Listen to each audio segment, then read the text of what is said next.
President Trump getting aggressive with his foreign policy tonight. He's closing the Palestine Liberation Office here in Washington as punishment for the group's rejection of peace talks with Israel. He's also firing a shot across the bow of the International Criminal Court, the ICC.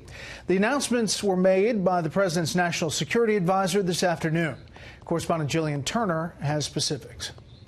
Today, on the eve of September the 11th, I want to deliver a clear and unambiguous message on behalf of the President of the United States. The Trump administration's got the ICC in its crosshairs today. The United States will use any means necessary to protect our citizens and those of our allies from unjust prosecution by this illegitimate court.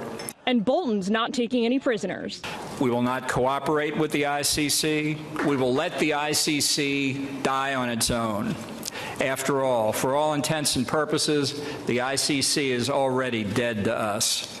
And he didn't stop there, showing the U.S. isn't afraid to flex more than one foreign policy muscle at a time. Next up on Bolton's hit list, the Palestinian Liberation Organization, or PLO. The Department of State will announce the closure of the Palestine Liberation Organization office here in Washington, D.C. The State Department explained the decision a few hours ago, saying the PLO has, quote, condemned a U.S. peace plan they have not yet seen and refused to engage with the U.S. government with respect to peace efforts.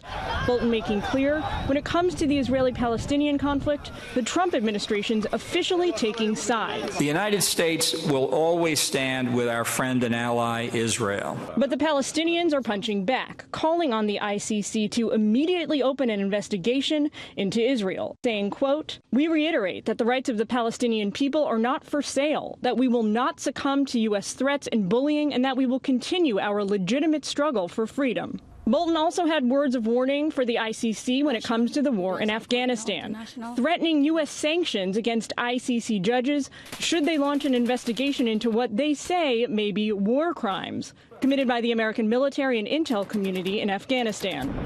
Though the U.S. has never been a member of the ICC and has always kept the court at arm's length, this would be the first time in history America imposed sanctions on court judges. The ICC prosecutor has requested to investigate these Americans for alleged detainee abuse, an utterly unfounded, unjustifiable investigation.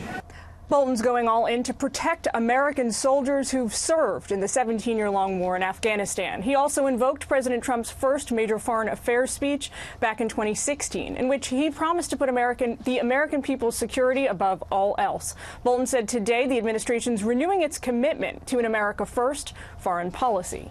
Brett? Gillian, thank you.